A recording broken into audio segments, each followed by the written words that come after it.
الحمد لله الذي أكرمنا بحبيبه ومصطفاه محمد بن عبد الله صلى الله عليه وعلى آله وصحبه ومن والاه، والصلاة والسلام على حبيبه سيدنا محمد صلى الله عليه وآله وسلم الذي انشق له البدر بإشارة من إصبعه صلى الله عليه وآله وسلم، فهو البدر وانشق له البدر ونصره الله في بدر ونصر المؤمنين بالبدر محمد صلى الله عليه وآله وسلم. قال الله سبحانه وتعالى: ولقد نصركم ببدر وأنتم أذلة. البدر محمد، فنصركم الله بمحمد، ببدر أي بمحمد، وهو البدر صلى الله عليه وآله وسلم.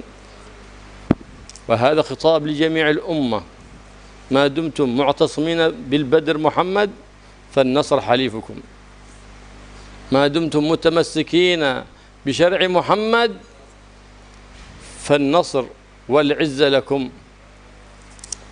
ما دمتم معتصمين ومحيين لسنة نبيكم محمد صلى الله عليه وآله وسلم فلا أحد يقدر على إيذائكم، لا من الإنس ولا من الجن ولا من فيروس ولا من غيره ممن يرى ومما لا يرى، بل أنتم في حفظ الله وعنايته ورعايته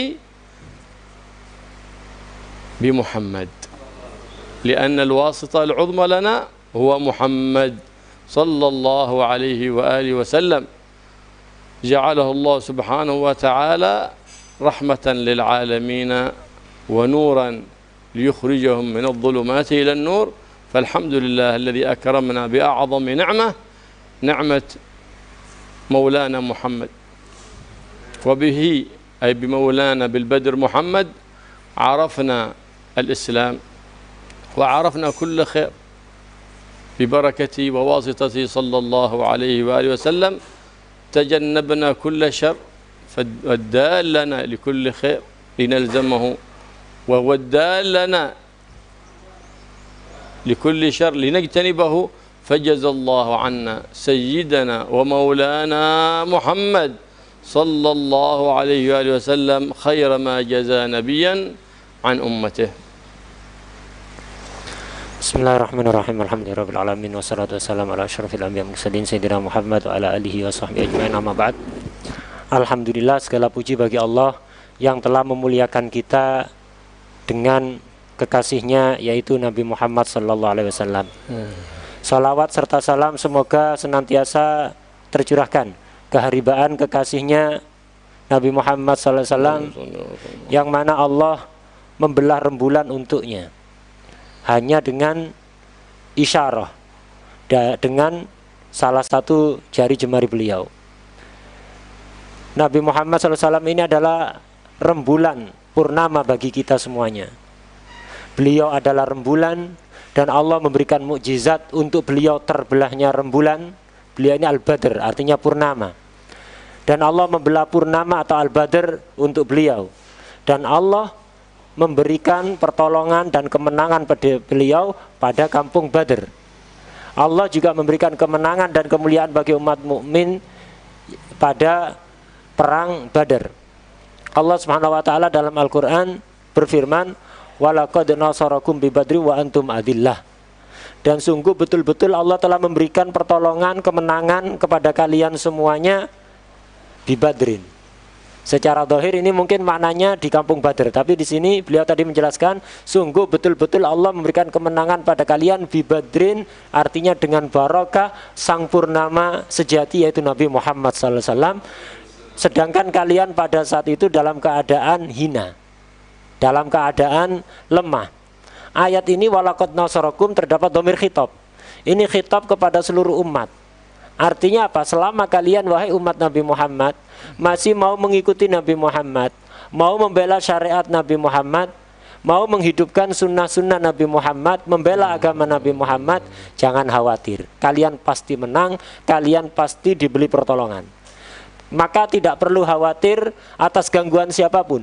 Gangguan manusia, jin, virus, penyakit, tidak usah khawatir. Selama di dalam diri kalian terdapat sang purnama, yaitu Nabi Muhammad SAW.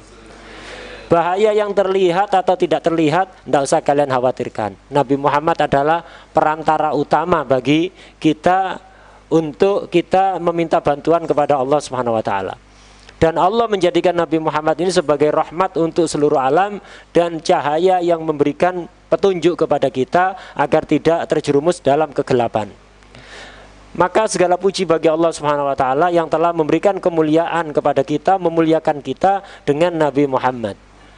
Nabi Muhammadlah yang memberikan petunjuk kepada kita semua macam perbuatan baik untuk kita lakukan, dan beliau pula lah yang memberikan petunjuk kepada kita atas perbuatan-perbuatan jelek yang tidak baik untuk kita jauhi. Karena itu kita memohon kepada Allah Subhanahu wa taala agar supaya Allah memberikan balasan yang terbaik yang pernah diberikan oleh Allah kepada para nabinya untuk nabi kita Nabi Muhammad sallallahu alaihi wasallam. وأكرم الله سبحانه وتعالى نبيه محمد صلى الله عليه وسلم وعباده المؤمنين بالنصر العظيم في غزوة بدر. وبدر ثلاثة أنواع: بدر الأولى وبدر الكبرى وبدر الصغرى. أما بدر الأولى وبدر الصغرى التي قالها بدر الموعد فلم يحصل فيها قتال، والمقصود بالكلام هنا هو بدر الكبرى التي سماها الله سبحانه وتعالى يوم الفرقان، يوم التقى الجمعان، بدر الكبرى. غزوة بدر الكبرى هي يوم فرق الله فيه بين الحق والباطل، لهذا سميت يوم الفرقان، يوم تقى الجمعان، في رمضان، في 17 رمضان، وكان يوم الجمعة في السنة الثانية من هجرة النبي محمد صلى الله عليه وآله وسلم. ولعظم هذه الغزوة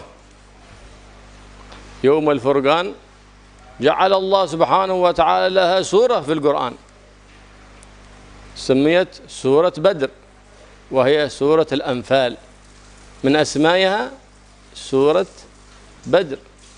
نعم. فكلها في الأنفال ذكر الله سبحانه وتعالى فيها بدر، وما امتن الله سبحانه وتعالى على عباده المؤمنين في تلك الغزوة. فقال الله سبحانه وتعالى: ولقد نصركم الله ببدر وأنتم أذلة، امتنانا من الله سبحانه وتعالى، وأنتم أذلة للمستضعفين، فاتقوا الله لعلكم تشكرون، فإنكم في نعمة عظيمة، فحافظوا على هذه النعمة. والحفاظ على النعمة بماذا يكون؟ بالشكر، لأن الشكر صيد المفقود وقيد الموجود. إذا أردت النعمة التي عندك تكون ثابتة لا تتزعزع ولا تزول عنك، فاشكر الله سبحانه وتعالى. وإذا أردت أن تستزيد من النعم فداوم على شكر الإله سبحانه وتعالى، تزيد النعم من الله سبحانه وتعالى. فلهذا امتن الله عليهم، على عباده المؤمنين، ولم يطلب منهم مقابل ذلك إلا شكرا لله وعدم جحودا لنعمة الله عليهم سبحانه وتعالى.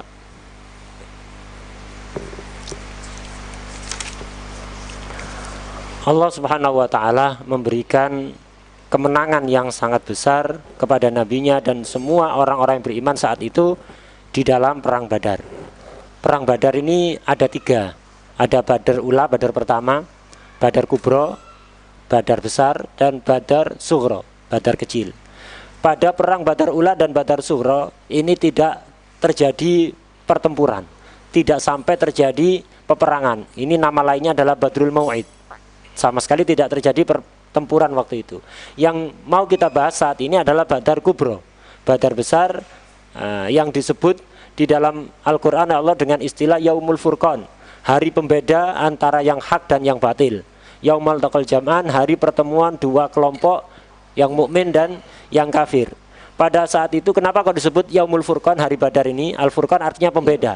Karena di dalam setelah perang Badar itulah, dan di saat perang Badar itulah Allah membedakan mana kelompok yang hak dan mana kelompok yang batil. Dan ini dulu terjadi pada tanggal 17 Ramadan tahun kedua Hijriah, dan pada saat itu bertepatan dengan hari Jumat.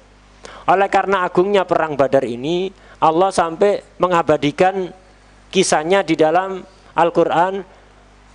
Dan Allah menurunkan satu surat sempurna yang isinya adalah perang Badar. Nah, disebut dengan nama surat Al-Badr.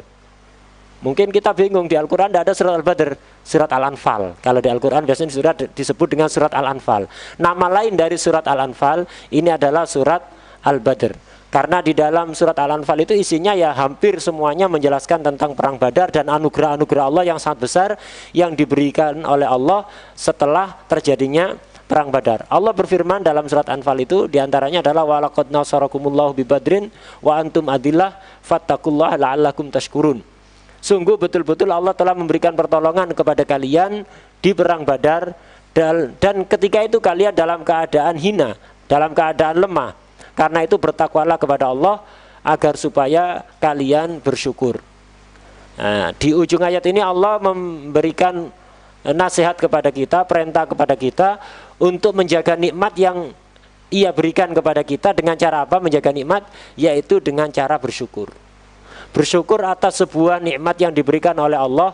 Ini ibaratnya adalah, jadi syukur itu bisa memburu nikmat yang belum kita dapatkan dan bisa mengikat dengan kuat nikmat yang telah kita miliki. Jadi sayyidul mafqud wa qaidul mawjud. Itu syukur. Bisa memburu nikmat-nikmat yang belum kita peroleh dan bisa mengikat secara kuat nikmat-nikmat yang sudah kita miliki. Kalau kita kepingin jaga nikmat yang kita miliki, kesehatan, kebahagiaan, ketentraman, keluarga, harta dan yang lain, kepingin tidak goyah tetap kita miliki, maka perbanyaklah syukur. Kita masih kepingin nambah nikmat-nikmat yang lain, perbanyak syukur. النبي محمد صلى الله عليه وآله وسلم جاء لهداية الناس وإخراج من الظلمات إلى النور،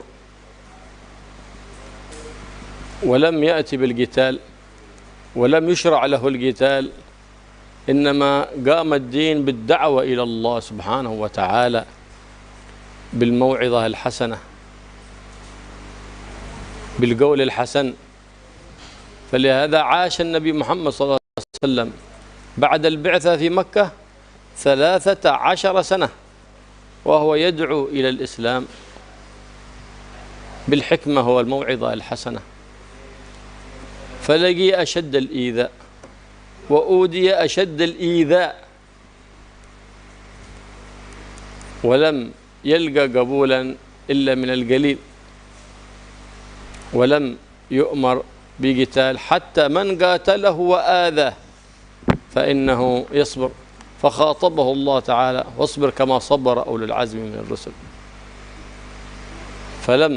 فكان يوطأ وهو يصلي في القدم لا يتكلم، يوضع على ظهره وهو في السجود السلاء والوسخ فلا يرد عليهم بكلمة، ودخل في الإسلام في دين سيد الأنام محمد صلى الله عليه وآله وسلم بعض الصحابة. وكان إسلام سيدنا عمر بعد إسلام سيدنا حمزة، وبإسلامهما صارت للمسلمين قوة ومنعة، فأراد سيدنا حمزة وسيدنا عمر أن يقوم عندما يرون إيذاء المسلمين يريدون أن يقاتلوا، فيأتون عند كثير منهم أي من أصحاب النبي محمد صلى الله عليه وسلم من الذين أوذوا، يقول يا رسول الله كيف لا نؤذى ولا نرد على من آذانا؟ قال اصبروا إنه لم يؤذن لي في القتال، لأن النبي محمد صلى الله عليه وسلم لا يفعل شيء من قبل رأيه، إنما هو بأمر الله، إن هو إلا وحي يوحى.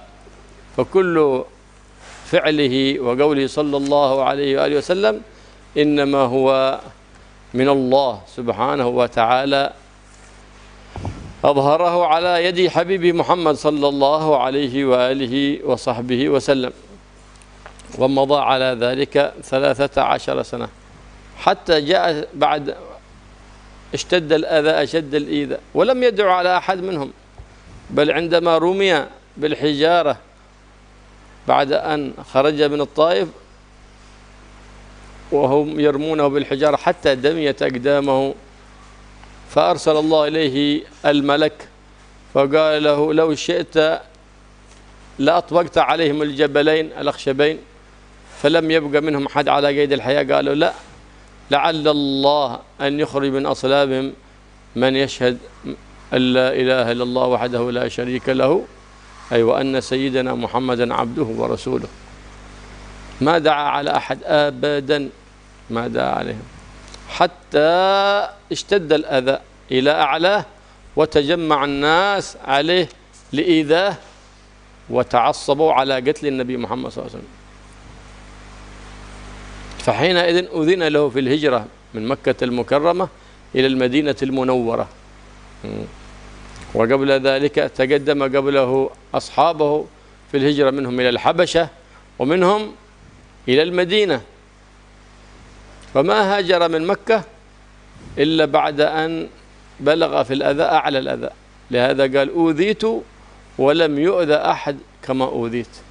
وصبر النبي محمد صلى الله عليه وسلم، وصبر، فكان له النصر وكان له الظفر صلى الله عليه وآله وسلم. جرت سنة الله في عباده أن تكون الغلبة لأهل الحق في الأخير، والعاقبة لعباده المتقين. وإن تمتع الظالمين بأيام وسنوات معدودات لكنهم يفنوا ولا يبقى لهم ذكر، والعاقبة والذكر الحسن يبقى للمتقين.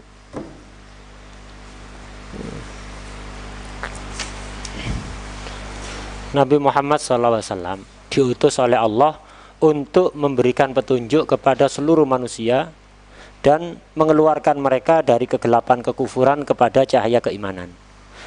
Nabi tidak pernah memerangi siapapun, dan Nabi tidak pernah diperintahkan oleh Allah untuk memerangi siapapun. Nabi mengajak umat manusia untuk masuk agama Islam ini dengan dakwah, dengan al-mau'idatul hasanah, dengan ucapan-ucapan yang baik, dengan akhlak yang mulia. Dan ini berlangsung. Jadi Nabi sama sekali tidak pernah memerangi siapapun, tidak pernah menyakiti siapapun, tidak pernah menyuruh orang untuk perang, bahkan melarang untuk perang. Ini berlangsung, dan padahal beliau disakiti sangat luar biasa. Bukan hanya beliau, keluarga beliau, sahabat-sahabat beliau itu disakiti, tapi tidak pernah membalas, apalagi bikin ulah, apalagi nyerang, memerangi orang. Tidak pernah, beliau sabar. Dakwah bil mau'idatil hasanah, dengan ucapan yang baik, itu berlangsung selama 13 tahun di Mekah. Jadi bukan waktu yang singkat. 13 tahun di Mekah disakiti dengan berbagai macam gangguan secara fisik, ucapan, dan yang lain-lain.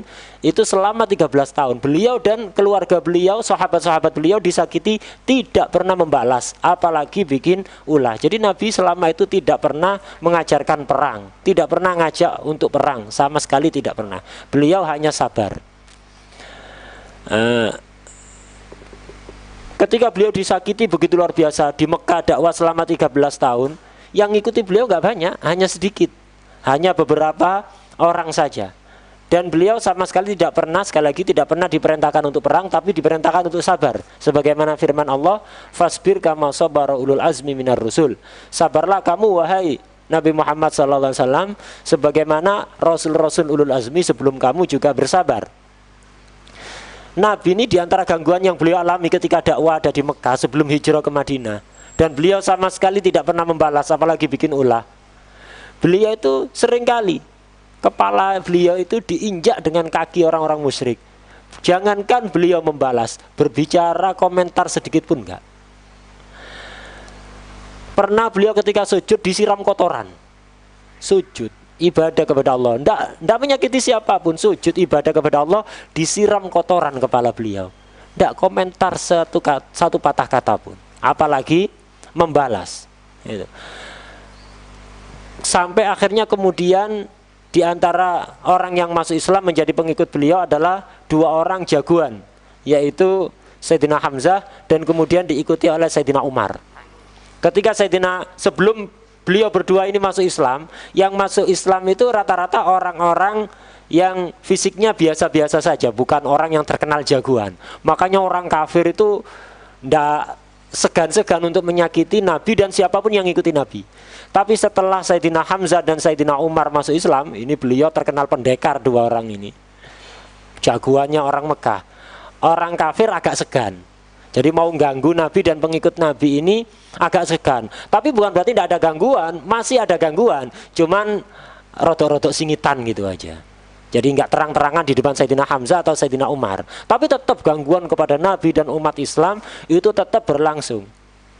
Ketika Sayyidina Umar dan Sayyidina Hamzah tahu apa yang dilakukan oleh orang musyrik, Sayyidina Hamzah dan Sayyidina Umar meminta izin kepada Nabi. Nabi, kita lawan saja orang kafir ini. Jangan kita biarkan mereka semena-mena, seenaknya sendiri memperlakukan Anda dan pengikut Anda. Buat apa kita diam? Bukankah kita ini berada di kelompok yang benar? Kenapa kita diam? Harus kita lawan ini. Jawaban Nabi apa? Jadi jawaban Nabi, jangan. Aku belum diperintahkan untuk perang oleh Allah. Aku belum diperintahkan untuk berperang.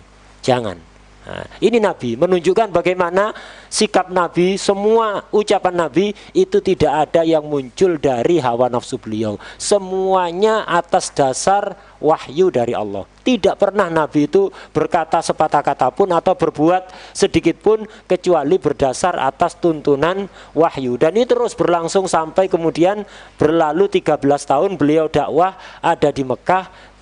Beliau disakiti dengan gangguan yang sangat luar biasa. Beliau tidak pernah membalas, bahkan komentar saja tidak. Dan beliau tidak pernah mendoakan jelek kepada siapapun. Padahal kalau beliau berdoa 1 kali aja, pasti langsung akan dijawab oleh Allah. Tapi beliau sama sekali tidak pernah mendoakan jelek kepada siapapun. Suatu ketika gangguan di Mekah tambah parah, semakin menjadi-jadi gangguan orang Mekah, beliau mencoba dakwah ke daerah Taif. Ketika di Taif, beliau dakwah bukannya diterima dengan baik oleh orang Taif, malah tambah kurang ajar lagi orang Taif ini. Mereka menolak ajakan Nabi dengan cara yang sangat tidak manusiawi. Kemudian mereka bukan hanya mengata-ngatai Nabi, tapi melempari Nabi dengan batu. Mereka nyuruh orang-orang gila, anak-anak kecil di kalangan mereka untuk ngejar Nabi, dilempari batu sampai kakinya berdarah-darah. Nabi terjatuh, dipaksa berdiri, dipukuli, dilempari batu sampai berdarah-darah, mengucur darah dari kaki Nabi. Nabi tidak komentar sedikit pun, tidak mendoakan jelek. Sampai akhirnya Allah ngutus malaikat. Melihat kekasihnya diperlakukan seperti itu, Allah ngutus malaikat untuk memberikan tawaran. Kata malaikat memberikan tawaran pada Nabi, wahai Rasulullah, aku diperintah oleh Allah untuk memberikan tawaran kepada Anda. Kalau Anda mau, sekarang juga mereka orang-orang Taif ini akan dibinasakan oleh Allah dengan dijepit 2 gunung. 2 gunung ini akan dipertemukan untuk menggulek mereka. Kalau Anda mau sekarang juga, itu akan dilakukan oleh Allah, asal Anda mau.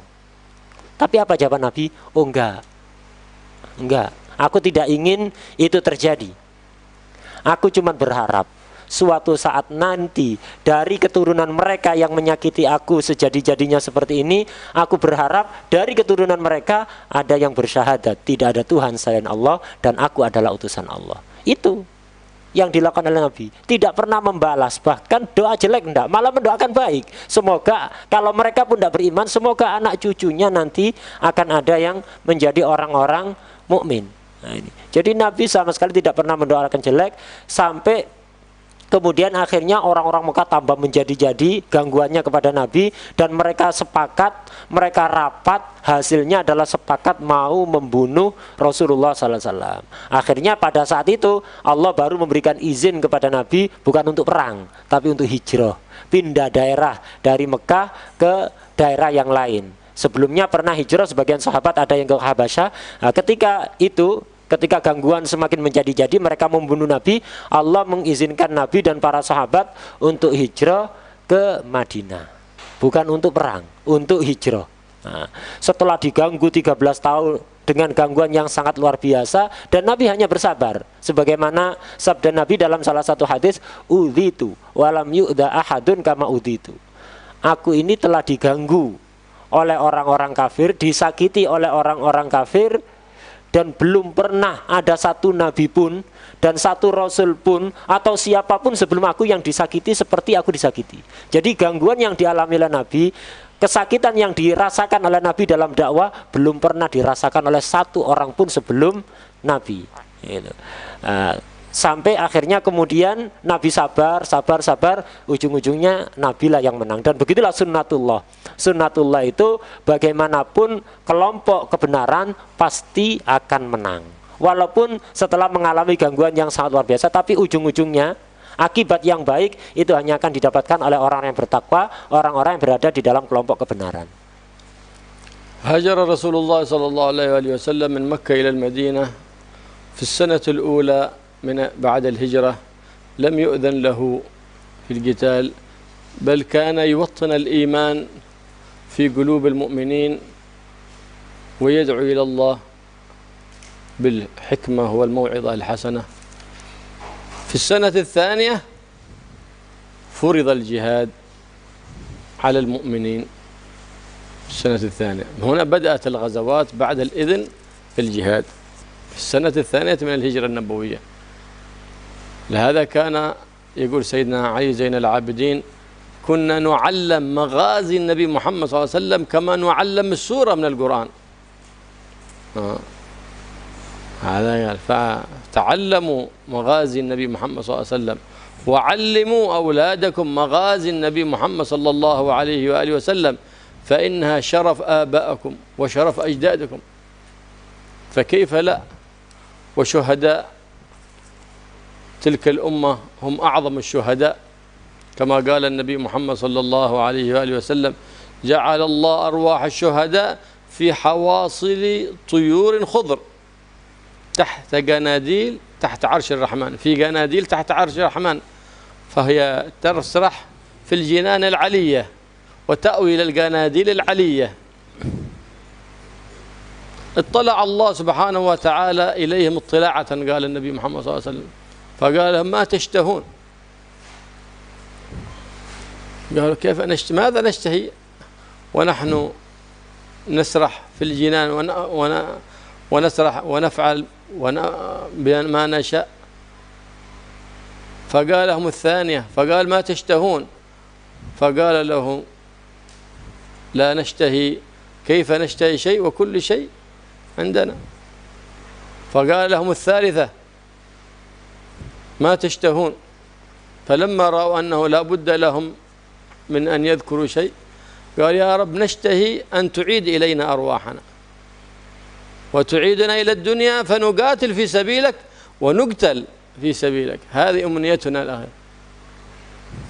قال قد سبق في العلم القديم أنكم إليها لا ترجعون، هذا سبق في العلم. قال يا رب أبلغ إخواننا عنا، أبلغهم كيف حالتنا، لأن تحسبونهم أنهم ماتوا وقتلوا خلاص، لا. فأنزل الله سبحانه وتعالى على نبيه الكريم محمد صلى الله عليه وسلم فلا تحسبن الذين قتلوا في سبيل الله أمواتا بل أحياء عند ربهم يرزقون. حياة أعظم من تلك الحياة التي كانوا فيها، فإنهم كانوا مقيدين بأحكام التكليف، وأما الآن فهم قد انطلقوا وانفكوا عن التكليف فصاروا يسرحون ويروحون في جنان علية وترجع أرواحهم تحت قناديل في تحت عرش الرحمن سبحانه وتعالى. ولا تشتاق ليش؟ ما تشتاق إلا إلى النبي صلى الله عليه وسلم، ما تشتاق إلى شيء في الدنيا أبدا إلا إلى النبي محمد صلى الله عليه وسلم. كان سيدنا رسول الله صلى الله عليه وسلم وهو يخطب لأصحابه صلى الله عليه وآله وسلم إذ سمعوه وهو في أثناء خطبته يقول وعليكم السلام ورحمة الله وبركاته. بعد الخطبة قال يا رسول الله قد لكن سمعنا منك شيء لم نكن نسمعه. قال نعم. هذه كانت الخطبة بعد غزوة مؤتة، قد استشهد فيها سيدنا جعفر بن أبي طالب، عبد الله بن رواحة، وزيد بن حارثة. فقال قد مر علي جعفر بن أبي طالب مع جماعة من أصحابه فسلموا علي فرددت عليهم السلام. اشتاقت ايش في الدنيا؟ اشتاقوا للزوجات لأهل له، ما اشتاقوا إلا للنبي محمد صلى الله عليه وسلم. خرجوا للسلام على النبي محمد صلى الله عليه وآله وصحبه وسلم، التي هي رؤيته أعظم اللذات في هذه الحياة الدنيا. في المنام وفي اليقظة أعظم وأجل من الله سبحانه وتعالى. فتشتاق هذه الأرواح لجمال النبي محمد صلى الله عليه وسلم. لهذا قال فجاء جعفر ومن معه، فكان عندما جاء جعله الله سبحانه وتعالى أرواحا في خواصل طيور خضر. هذه الطيور الخضر جعلها مستقر لتلك الأرواح، فتأوي إلى الجنان العالية وتأوي إلى تلك الجناديل العالية تحت عرش الرحمن سبحانه وتعالى.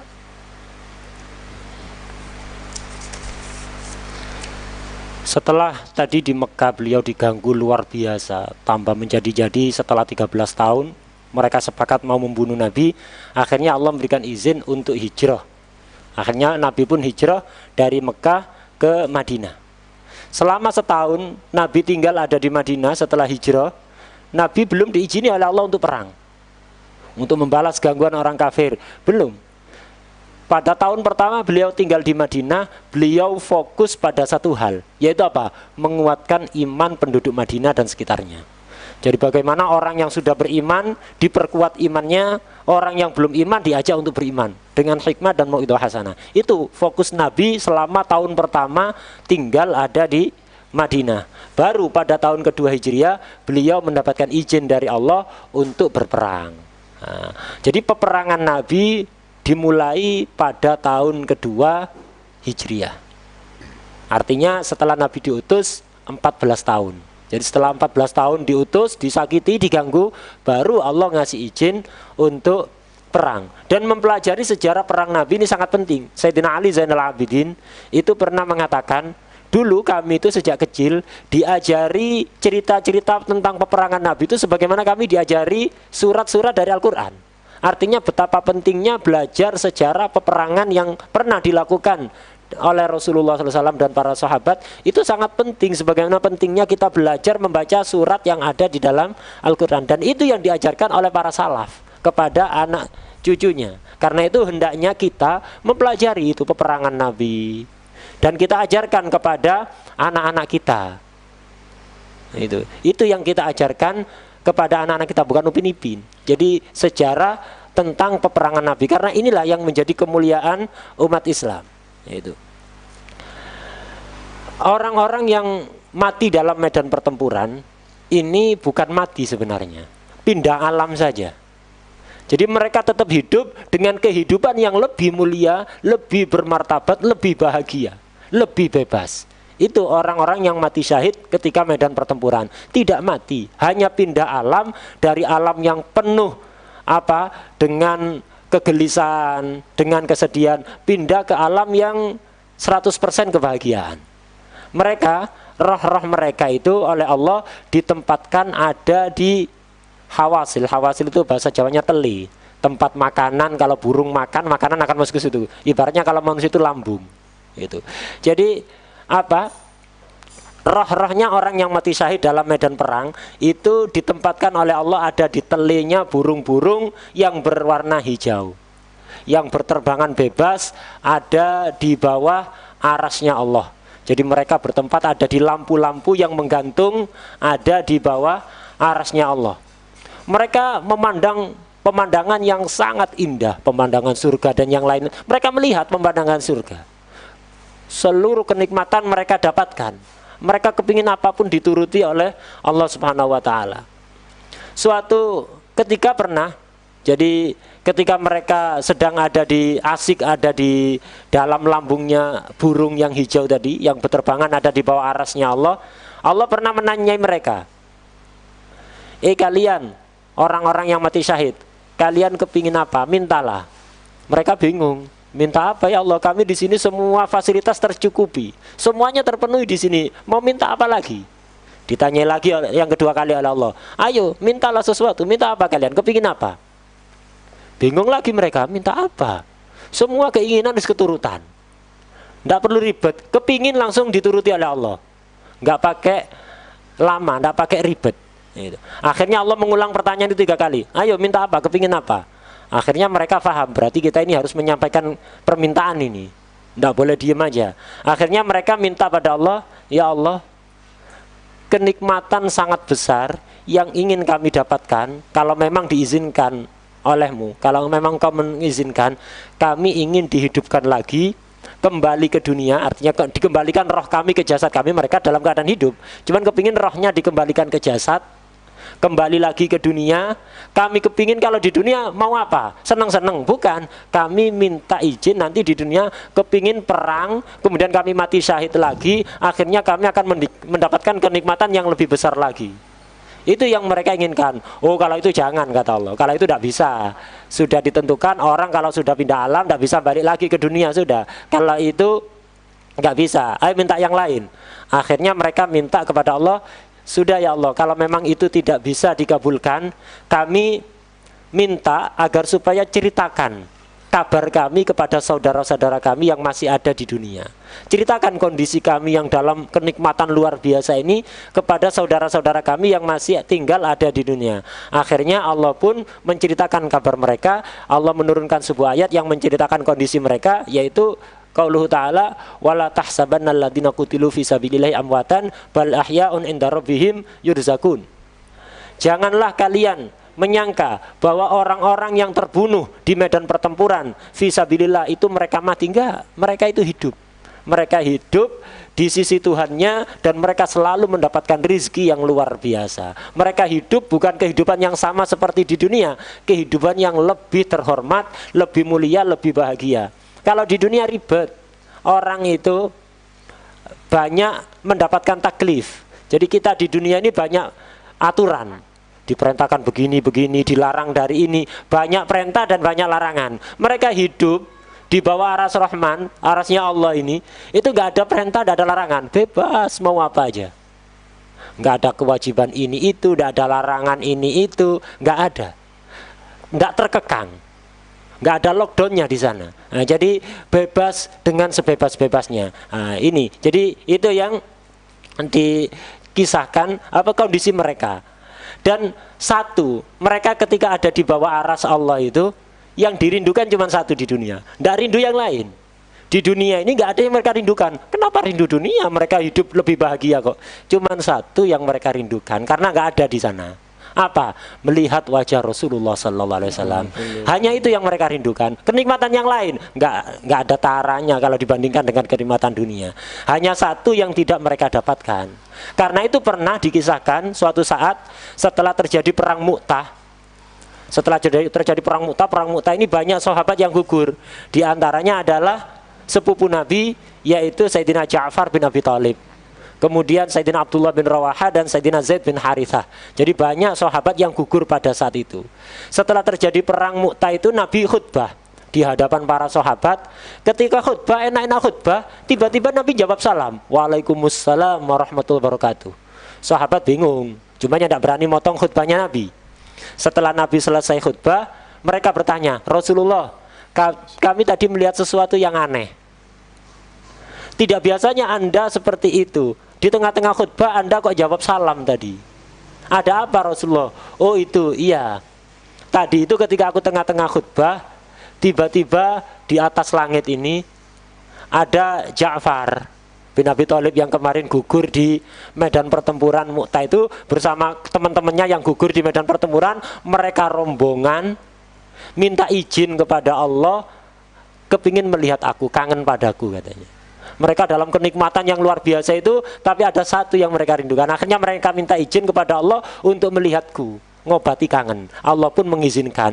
Dan mereka di atas langit mengucapkan salam kepadaku. Akhirnya aku jawab salam.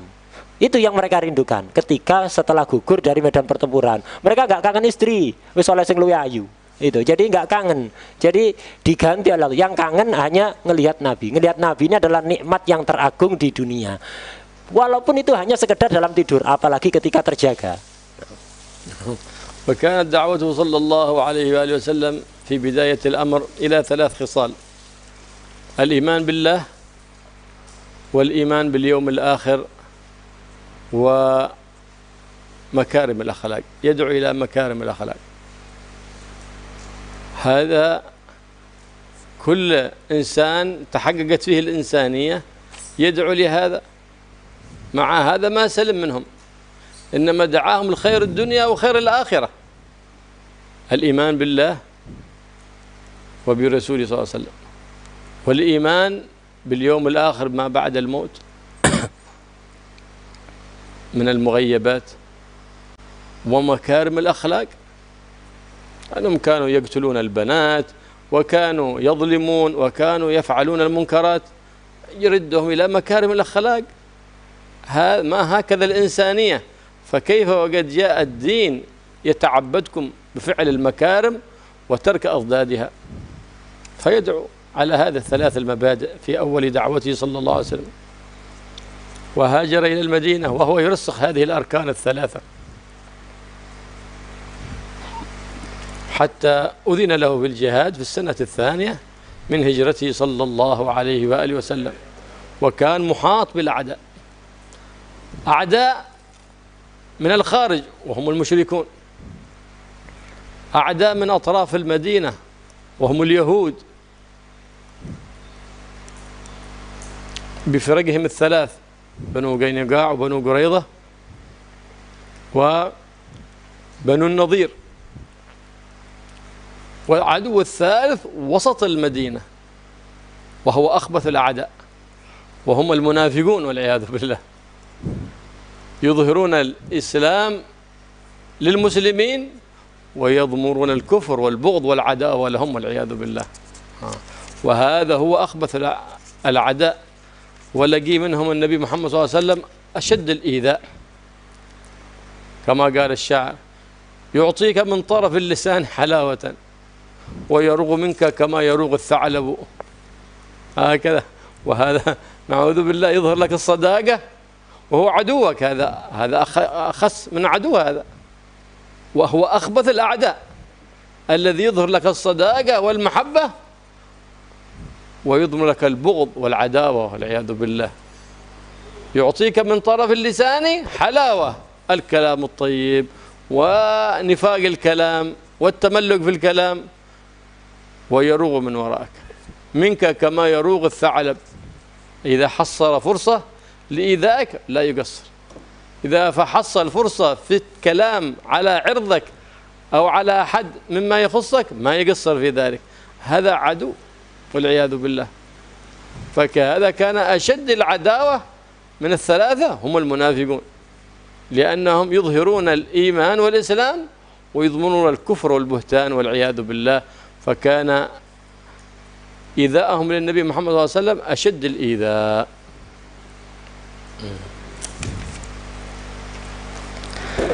Dakwah Nabi di awal-awal dakwahnya beliau itu cuma menekankan 3 hal, bukan yang lain. Jadi 3 hal ini yang betul-betul ditekankan, yaitu apa? Ngajak iman kepada Allah, yang kedua ngajak iman kepada hari akhir, dan yang ketiga ngajak untuk melakukan akhlak-akhlak yang mulia, ngajak manusia untuk berbudi pekerti mulia. Ini sebenarnya apa? Semua orang, asalkan dia memang betul-betul manusia, bukan manusia setengah binatang, bukan. Asalkan manusia pasti akan mengajak 3 hal ini dan akan menerima ajakan ini. Tapi masalah Nabi, walaupun yang diajak hanya 3 ini, tapi beliau diganggu dengan gangguan yang sangat luar biasa. Padahal ini ajakan seluruh manusia, ngajak iman kepada Allah, hari akhir, dan untuk melakukan akhlak-akhlak yang mulia. Karena pada saat itu orang-orang musyrik itu apa? Melakukan beberapa perbuatan yang tidak baik.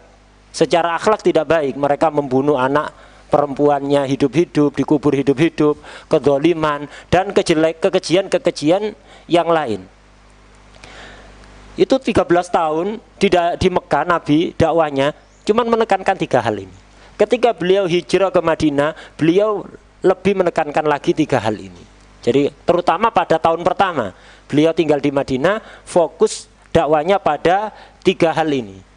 Dan Nabi pada saat itu ketika tinggal di Madinah ini dikelilingi musuh dari segala penjuru. Ada musuh di luar Madinah, ada musuh di pinggiran Madinah, ada musuh di tengah-tengah Madinah. Musuh yang di luar Madinah yaitu orang-orang musyrik. Orang-orang musyrik, orang-orang paganisme, orang-orang penyembah berhala itu. Ada musuh yang di sekitar Madinah, di pinggiran kota Madinah, yaitu orang-orang Yahudi. Yang waktu itu ada 3 kelompok, orang Yahudi Bani Kainuqa, Bani Quraidah, dan Bani Nadir. Kemudian ada musuh ketiga, ini musuh yang paling jahat ini. Musuh yang paling berbahaya tinggal di tengah-tengah Madinah.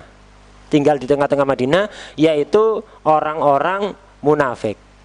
Gangguan yang dialami oleh Nabi dari ketiga musuh tadi itu, musuh di luar Madinah orang musyrik, musuh di pinggiran Madinah orang Yahudi, dan musuh di tengah-tengah Madinah yaitu orang munafik. Yang paling parah gangguannya adalah orang-orang yang ada di tengah-tengah Madinah, yaitu orang-orang munafik.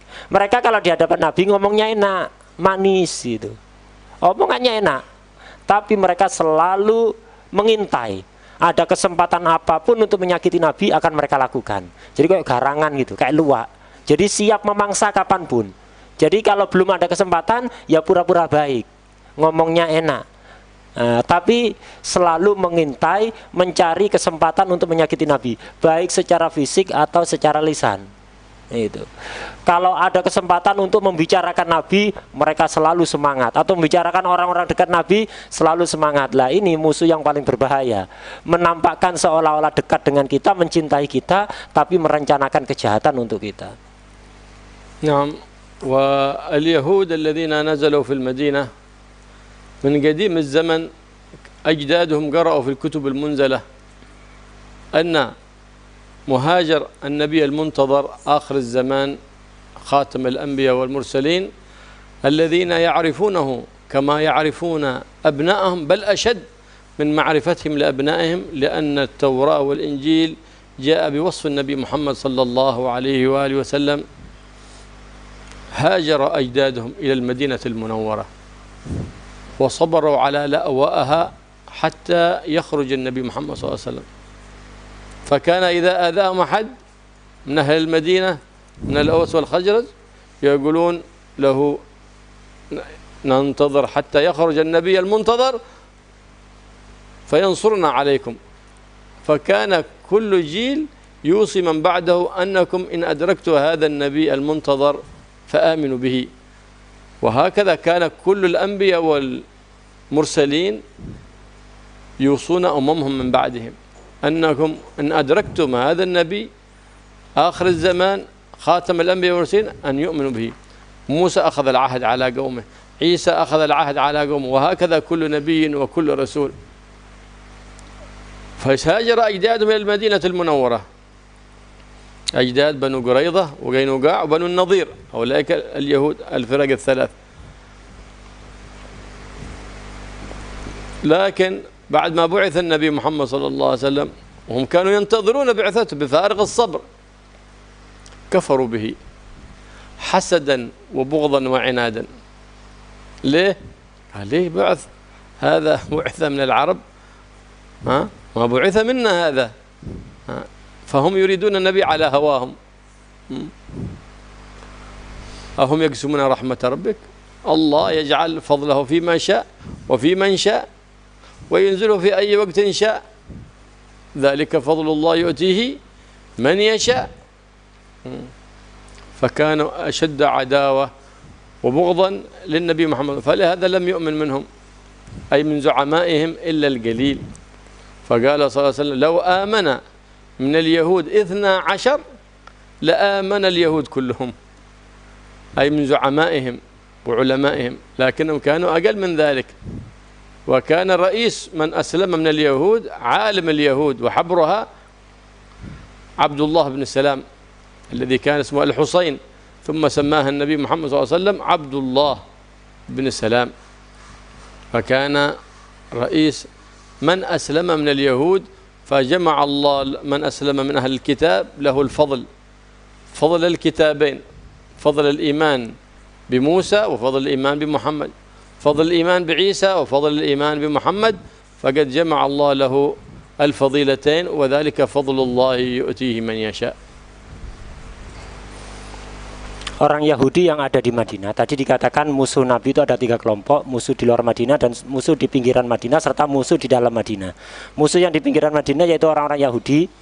Ini aslinya mereka bukan penduduk asli Madinah, mereka itu pendatang. Jadi orang-orang Yahudi yang ada di Madinah itu pendatang, tapi sudah turun-temurun, sudah lewat beberapa generasi.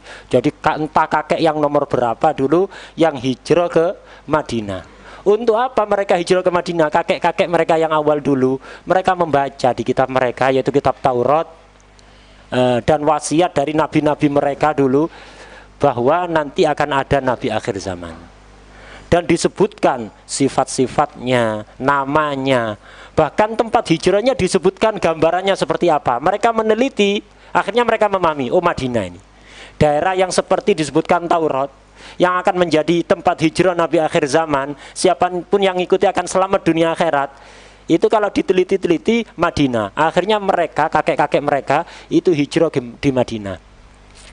Padahal Madinah dulu sebelum Nabi hijrah ke sana, ini daerah yang apa? Siapapun yang masuk ke situ mesti sakit. Mesti sakit. Daerah yang nggak nyaman ditinggali itu. Siapapun yang masuk mesti sakit parah. Mereka sabar, kakek-kakek mereka sabar. Kenapa? Mereka berharap bisa ketemu dengan Nabi akhir zaman. Mereka sabar. Dan mereka di Madinah, mereka minoritas. Karena orang minoritas, mereka tertindas. Jadi sering diganggu oleh orang-orang penduduk setempat. Apalagi ketika terjadi perang antara 2 kubu besar yang ada di Madinah waktu itu. Yahudi itu ada yang ikut kelompok A, ada kelompok B. Mereka jadi sasaran nanti, gangguan ketika kelompoknya kalah. Nah, jadi mereka sabar itu. Selama beberapa generasi mereka sabar tinggal ada di Madinah dengan harapan apa? Untuk bisa ketemu Nabi akhir zaman dan mau menjadi pengikutnya nanti. Setiap kali mereka disakiti, siapapun ada yang menyakiti mereka, selalu mereka itu mengatakan, ingat ya, inti awas, sekarang inti ganggu kami dan kami tidak berdaya, tapi ingat, nanti akan ada Nabi akhir zaman yang akan datang ke tempat ini, kami akan ikut dia. Kalau kami sudah ikut dia, kalian tidak bisa macam-macam kepada kami. Selalu ngomong gitu. Setiap kali disakiti, selalu awas nanti kalau udah muncul Nabi akhir zaman, kalian akan binasa. Kami akan menjadi pengikutnya. Selalu begitu. Mereka menunggu bertahun-tahun dengan penuh sabar. Sampai akhirnya ketika datang beneran Nabi akhir zaman, Nabi Muhammad SAW ke Madinah, mereka malah kufur. Yang iman malah orang-orang Madinah asli. Mereka orang-orang Yahudi yang dulu ngancam-ngancam mau ikut Nabi akan memerangi orang Madinah asli, malah kufur. Kenapa kufurnya? Sebabnya karena hal sepele, karena gengsi, karena hasud.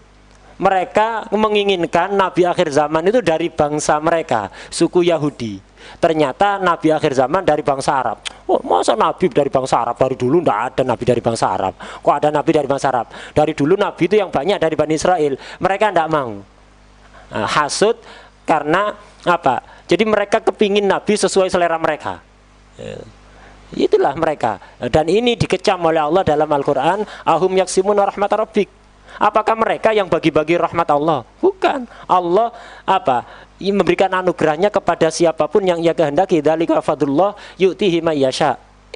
Dan akhirnya dari orang-orang Yahudi yang nututi zaman Nabi itu yang iman cuma sedikit. Padahal dulu kakek-kakeknya, ayahnya selalu wanti-wanti. Ingat, kalau nanti ada akhir zaman, ada Nabi akhir zaman datang, kalian harus ikut, kalian harus dukung, kalian harus bela. Ayahnya juga dipeseni oleh kakeknya, kakeknya dipeseni oleh ayahnya. Terus setiap generasi selalu berwanti-wanti, berwasiat untuk mengikuti Nabi akhir zaman. Dan para Nabi terdahulu juga seperti itu. Nabi Musa selalu berpesan kepada kaumnya untuk mengikuti Nabi akhir zaman. Nabi Isa selalu berpesan kepada kaumnya kalau nututi Nabi akhir zaman untuk iman kepada beliau, mendukung beliau, membela beliau. Cuman ternyata ketika Nabi diutus, ini golongannya putu-putu sing tepak selopot. Jadi tidak ada yang iman dari mereka.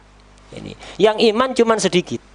Yang iman cuma sedikit, rata-rata tidak beriman. Ya tadi itu tepat selopot. Itu Nabi pernah mengatakan dalam salah satu hadis, seandainya dari pemimpin atau para tokoh Yahudi itu yang beriman 12 orang saja, maka seluruh Yahudi akan beriman.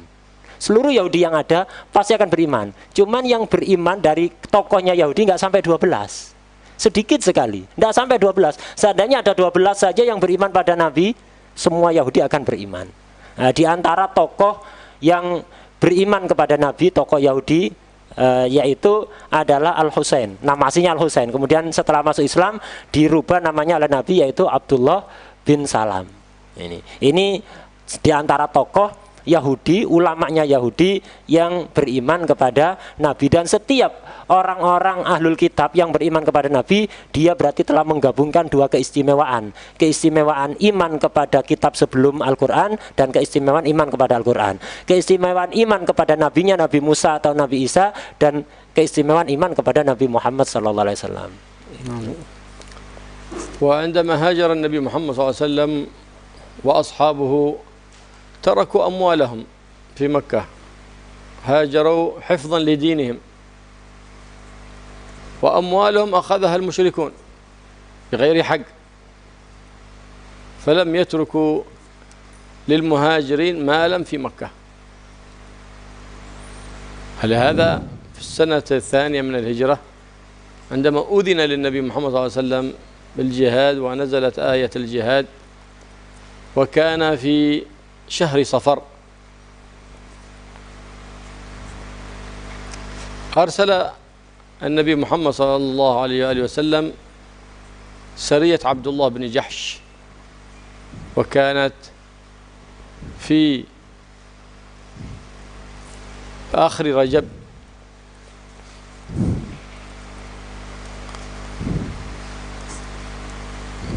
فأخذوا بعض المشركين وأخذوا أموالهم ما معهم فداء لما أخذوه من أموالهم. وقتل في تلك السرية عمرو بن الحضرمي، وهذه كانت سبب غزوة بدر الكبرى. وأسر بعضهم فأسلم بعض الأسرى وبعضهم عاد، فأرسل المشركون في أن يفكوا أولئك الأسرى. قال لهم النبي محمد صلى الله عليه وسلم: فكوا أسرانا عندكم نفك أسراكم. فكان خائف على المؤمنين في مكة الذين حبسوا ويؤذون ليرجعوا عن دينهم. فكانت هذه بدر الأولى كانت سببا في بدر الكبرى.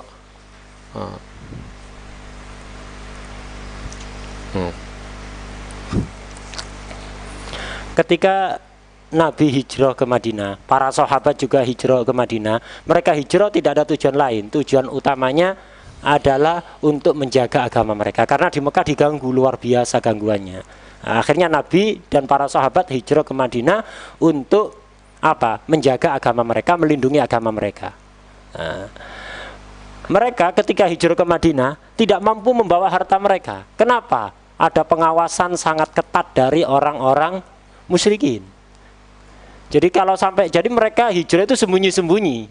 Kalau bawa harta kelihatan mencolok gitu, sembunyi-sembunyi. Kalau ketemu itu ada yang ditangkap, tidak boleh keluar. Ada yang boleh keluar, tapi seluruh harta yang dibawa, walaupun untuk bekal, harus ditinggalkan. Silakan hijrah, orang tok, tidak usah bawa apapun. Anak istri ditinggal, harta ditinggal. Itu. Dan harta mereka yang ada di Mekah, harta orang-orang Islam yang hijrah ke Madinah di Mekah ini sangat banyak. Dan itu dirampas secara semena-mena oleh orang-orang musyrik, dikuasai oleh orang-orang musyrik. Ketika orang-orang Islam pengikut Nabi ini hijrah ke Madinah, mereka nggak punya apa-apa. Jadi umat Islam yang ada di Madinah nggak punya apa-apa. Orang Madinah juga bukan orang-orang kaya. Mereka nggak punya apa. Mereka sering menahan lapar. Lah, ketika Nabi diizini untuk jihad oleh Allah, ketika Nabi diizini untuk jihad pertama kali, yaitu pada tahun kedua Hijriah dan tepatnya pada bulan Safar. Allah memberikan izin untuk jihad itu pada bulan Safar tahun kedua Hijriah. Ketika sudah ada izin untuk perang, Nabi awalnya peperangannya bukan langsung datang ke medan pertempuran perang gitu, enggak. Melihat kondisi sahabatnya yang sering menahan lapar, tidak punya apa-apa, yang dulu di Mekah banyak yang mantan orang kaya raya. Nabi kasihan. Akhirnya orang-orang Mekah itu sering berdagang melewati pinggiran Madinah. Orang-orang musyrik Mekah sering berdagang melewati pinggiran kota Madinah. Ketika ada sekelompok orang-orang musyrik dari Mekah yang mereka perampas harta orang mukmin yang ada di Mekah, lewat di pinggiran Madinah, Nabi ngirim beberapa orang pasukan yang dipimpin oleh Abdullah bin Jahsh. Dan ini terjadi pada akhir bulan Rajab tahun kedua Hijriah. Ini yang kemudian disebut dengan perang Badar pertama. Nah, jadi ketika ada sekelompok orang Mekah musyrikin membawa harta mereka, harta dagangan mereka, Nabi ngirim pasukan yang tidak banyak dipimpin oleh Abdullah bin Jahsh untuk merampas harta orang Mekah. Sebenarnya bukan merampas, mengambil sebagian kecil hak muslimin yang disita ada di Mekah. Ibaratnya kalau harta muslimin di Mekah itu triliunan, yang diambil cuma berapa juta saja. Ketika kelompok itu lewat, diambil harta orang musyrik ini sebagai ganti dari harta orang mukmin yang dikuasai oleh orang Mekah, diambil. Dan itu berhasil. Sebagian harta orang musyrik itu sebagian diambil, dan sebagian dari orang musyrik ada yang ditawan. Ada yang tawan. Ketika orang Mekah mengetahui itu, mereka ngirim utusan kepada Nabi untuk membebaskan tawanan yang tertangkap dan untuk mengembalikan harta yang diambil oleh Nabi. Dan mereka siap mengganti dengan harta yang lain. Dan mereka minta tawanannya untuk dibebaskan. Nabi kemudian jawab, tidak apa-apa, kalau kalian kepingin teman-teman kalian dibebaskan, bebaskan orang-orang muslim, orang-orang mukmin yang ada di Mekah yang kalian tawan. Yang kalian tahan mereka tidak bisa keluar dari Mekah. Nabi khawatir kalau tinggal di Mekah terus nanti bisa-bisa keluar dari agama Islam karena disakiti dengan parah. Silakan, kalau kalian mau membebaskan teman-teman kalian, bebaskan umat orang-orang mukmin yang ada di Mekah. Nah, ini adalah perang Badar Ula. Di antara yang terbunuh waktu itu adalah Amr bin Al-Hadrami. Dan inilah yang kemudian menjadi sebab terjadinya perang Badar Kubro yang menjadi perang Badar jilid berikutnya. Ini perang Badar jilid pertama, yang pertama. فكان غزوة بدر الكبرى التي وقعت في بدر، وبدر هذه اسم مكان. رجل اسمه بدر حفر بئرا فنسبت إليه وقيل له بئر بدر، وقيل أنه كان البدر يرى فيها لصفاء مائها فسميت بدر، فاسم تلك البئر وقعت هناك الغزوة، وسميت تلك الغزوة التي وقعت عند تلك البئر غزوة بدر. وإذا أطلقت غزوة بدر المراد بها غزوة بدر الكبرى، لا الأولى ولا الصغرى وهي غزوة بدر الموعد التي عندما انهزم المشركون في الكبرى تواعدوا فيها غزوة بدر الصغرى، فلكن المسلمون حضروا على الموعد والمشركون لم يحضروا على الموعد، فلهذا كان لا قتال فيها وسميت بدر الصغرى. وإذا أطلقت غزوة بدر فالمراد بها بدر الكبرى التي سماها الله سبحانه وتعالى يوم الفرقان. Perang Badar ini terjadi di sebuah daerah, sebuah perkampungan yang namanya Badar, makanya disebut perang Badar. Perang Badar itu. Badar ini aslinya nama laki-laki yang menggali sumur di daerah itu, kemudian sumurnya itu pun dinisbatkan kepada dia. Akhirnya disebut sumur Badar. Sak kampungnya akhirnya disebut kampung Badar. Nah, itu nisbat kepada laki-laki yang bernama Badar tadi itu. Wakilah ada sebab yang lain. Kenapa kok disebut nama Badar? Itu. Dan perang Badar itu setelah terjadi perang Badar Kubro, dan memang ketika Badar itu dimutlakan, makanya dimaksud adalah perang Badar Kubro ini. Setelah terjadi perang Badar Kubro, orang-orang musyrik ini berencana mau balas dendam.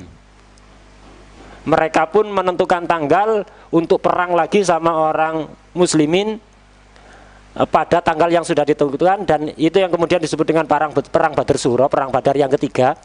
Nah, jadi mereka mau balas dendam, sudah ngasih kabar ke mukminin kalau mereka akan nyerang, akan bertemu di kampung Badar untuk yang ketiga kali, yaitu perang Badar Suro, untuk balas dendam. Tapi kenyataannya ketika tanggal sudah ditentukan, orang-orang muslimin datang. Tapi orang-orang kafir gak datang, takut mereka, tidak datang. Orang-orang Muslim sudah datang, karena itu disebut Badr Sughra, tidak terjadi perang. Badr yang dimaksud ketika mutlak adalah Badr Kubro yang disebut oleh Allah dengan nama Yaumul Furqan. فبلغ النبي محمد صلى الله عليه وآله وسلم أن قافلة لقريش قد تحركت إلى الشام وفيها أموال لقريش، وكانت بدر هذه موقع استراتيجي تمر فيه القوافل للذهاب إلى الشام، أي لا بد لها من مرور بتلك الطريق. فأراد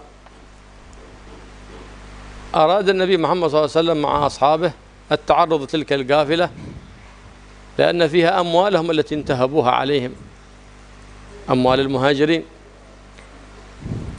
لكنه تأخر وقد مضت القافلة إلى الشام ولم يدركها أصحاب النبي محمد فرجعوا. فقال على كل حال المرجع من نفس الطريق، فنترقب رجوعهم من الشام. الشام الذي هو الآن سوريا وفلسطين، هذه قالها الشام، الأردن هذا اسم الشام، كان في الاصطلاح القديم قال الشام. فترقب حتى رجوعهم، فندب النبي محمد صلى الله عليه وسلم أصحابه للخروج، وأن الله وعدهم إما الغنيمة وإما النصر. فخرج مع النبي محمد صلى الله عليه وآله وسلم جماعة من أصحابه صلى الله عليه وآله وسلم 313 وقيل 14 وقيل 15. فبلغ الخبر قائد تلك القافلة أبو سفيان، كان مشركا، ففي الحال غير طريق القافلة إلى طريق البحر ولم يمر بطريق بدر. وكان في تلك القافلة قبل الإسلام عمرو بن العاص، فمر بهم طريق أخرى، وأرسل للمشركين أنهم يتعرضون لغزو القافلة، فقامت وتحركت الكفار في تجمعهم مع حلفائهم ليجمعوا جيشا كبيرا من نحو 1000 مقاتل. فلما أيقن السلام أبو سفيان بقافلته أرسل إليهم قال خلاص ما عادش حاجة، ارجعوا فقد سلمت القافلة. فقال لا خلاص لا نعدها إلا للنزهة، بنخرج للنزهة وبنقتل هم. فأرادوا أن يخرجوا أن يرجعوا، لكنهم أبى فرعون هذه الأمة إلا أن يمضوا إلى قتال النبي محمد صلى الله عليه وسلم، وهو أبو جهل، قالوا فرعون هذه الأمة. وقال كتب لهم كتابا أن يرجعوا، لكنهم أبوا إلا أن يمضوا إلى القتال ومضوا إلى بدر. فهنا عزم حجته، والنبي محمد صلى الله عليه وآله وسلم لم يذكر الصحابة إلا أنها قافلة، ولم يكن مستعدين لا للغزو ولا للقتال. فكان معهم من الأفراس الخيول 2 ومن الجمال 70. أما المشركون فكان معهم من الخيل 200 وكان عددهم 1000 وهو ما يقارب، وكان معهم من الجمال الشيء الكثير جدا، إذ كانوا كل يوم يذبحون جملا، كل يوم يذبحون 10 جمال، إذ الجمل يكفي 100، كل يوم يذبحون 10 جمال 9 جمال. عرف ذلك النبي محمد صلى الله عليه وسلم بماذا؟ بالراوي الذي كان يأتي يأخذ الماء.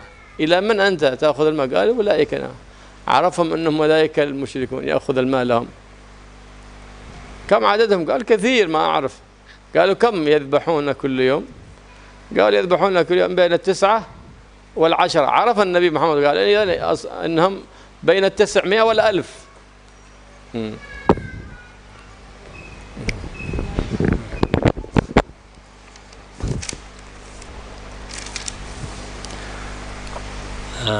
sebelum terjadi perang Badar Kubro ini, sebenarnya Nabi itu tidak berniat perang sebenarnya. Jadi Nabi mendengar ada kafilah rombongan orang-orang Quraisy itu membawa harta dagangan mau melewati Badar untuk melanjutkan perjalanan ke Syam. Syam itu untuk sekarang yaitu Suriah, Yordania, Palestina, itu semuanya Syam. Istilah kuno dulu disebut Syam. Sekarang terpecah menjadi beberapa negara, Syria, Yordania, Palestina, nah itu. Dan Badar ini memang jalur strategis. Jadi ini jalur perdagangan orang Arab saat itu memang. Jadi hampir semuanya yang mau perjalanan ke Syam itu melewati jalur itu. Jadi sangat strategis sekali. Nah, mendengar ada orang kafilah rombongan dari Mekah membawa dagangan, dan dagangan yang mereka bawa bukan hak mereka, itu hak orang muslimin yang hijrah ke Madinah yang mereka kuasai. Nabi ingin mengambil hak para sahabatnya, kasihan mereka fakir, sering kelaparan ada di Madinah. Nabi ingin mengambil hak itu. Nabi pun ngajak beberapa sahabat, nggak banyak, dan tidak membawa senjata banyak karena memang tujuannya bukan untuk perang, sekedar ngerampok orang berapa sih, bukan ngambil harta mereka, yang dibawa cuma berapa orang. Jadi ngajak orang nggak banyak, 313 orang, wakilah 314, wakilah 315. Ketika sampai di Badar ternyata telat. Kedatangan Nabi bersama para sahabat ini telat. Orang-orang musyrikin kafilah ini sudah lewat Badar dan sudah menuju ke arah Syam. Jadi ketinggalan. Akhirnya kata Nabi, tidak usah bingung, kita tunggu pulangnya. Nah, mereka lewat sini dan pasti nanti pulangnya akan lewat sini, karena memang saat itu jalur strategis untuk perjalanan dagang Arab Syam itu ya lewat situ. Pasti mereka pulang lewat sini, kita tunggu saja, kita tunggu pulangnya. Udah, setelah mereka orang-orang musyrik kembali dari Syam, setelah menjual dagangannya, balik bawa keuntungan, mereka mendengar kalau Nabi dan para sahabat ini mau menghadang mereka ada di Badar. Akhirnya pimpinan mereka, ya waktu itu Abu Sufyan masih belum muslim, dan ada juga waktu itu Sayyidina Amr bin As, waktu itu belum muslim, masih musyrik waktu itu. Mendengar kabar itu, mereka mengalihkan jalur. Yang seharusnya jalur yang normal dari Syam balik ke Mekah itu lewat Badar, mereka tidak, lewat jalur pantai. Lewat jalur yang lain, lebih jauh tapi aman. Kalau lewat Badar mereka dengar akan dihadang. Dan Abu Sufyan sebagai tindakan antisipasi itu kirim surat. Jadi ngirim utusan, kirim surat kepada pembesar Quraisy yang ada di Mekah, melaporkan bahwa ini Nabi Muhammad dan para pengikutnya mau menghadang mereka. Karena itu selamatkan harta kalian. Itu surat dari Abu Sufyan kepada para tokoh musyrik yang ada di Mekah. Akhirnya orang musyrik Mekah panas mendengar ini. Macam-macam. Dulu kita tindas, sekarang kok mau merampas harta kita. Mereka akhirnya sepakat untuk ngirim pasukan besar-besaran. Tidak tanggung-tanggung. Orang Mekah waktu itu ngirim bala tentara, orang-orang yang ahli perang ini. Orang-orang yang ahli perang sebanyak sekitar 1.000 orang. Sekitar 1.000. Tidak tahu pastinya. Sekitar 1.000 orang membawa persenjataan lengkap. Mereka berangkat, bergerak dari Mekah. Tapi sebelum sampai di Badar, Abu Sufyan kembali kirim surat. Udah, kalian tidak perlu datang menjemput kami sudah selamat. Kami melewati jalur lain, harta kalian sudah aman, selamat. Karena itu kalian kembalilah, tidak usah lanjutkan peperangan. Itu surat dari Abu Sufyan. Ketika dibaca oleh orang-orang Mekah, sebenarnya banyak orang Mekah yang mau kembali. Cuman Fir'aun umat ini, yaitu Abu Jahal, melihat apa-apaan, kita udah keluar, gengsi mau kembali. Tidak, kita teruskan perjalanan ke Badar. Jangan kembali.